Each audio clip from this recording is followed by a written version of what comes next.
सगळं शांत साप त्या सगळ्या जातांमध्ये तेवढ्या सापाच्या जाती ना त्या आपण बोलतो ना गायसारखं, त्याचा स्वभाव एकदम गायप्रमाणे अतिशय शांत स्वभाव त्याचा. इनकेस जर त्याला असं भीती वाटली तर तो चावतो, असं त्याच्या बॉडीचा आकार असं हेच करतो आणि तोंड वासवतो. त्याला मराठीमध्ये तस्कर बोलतात, इंग्लिशमध्ये याला कॉमन क्रिकेट स्नेक आणि हिंदीमध्ये अलंकार साप बोलतात. ओळख एकदम सोपी त्याची.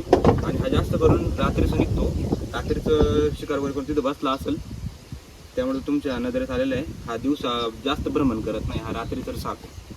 बघू शकता मित्रांनो, रेस्क्यू केला आपण याला. आता याला थोड्या वेळानंतर फॉरेस्टमध्ये रिलीज करू.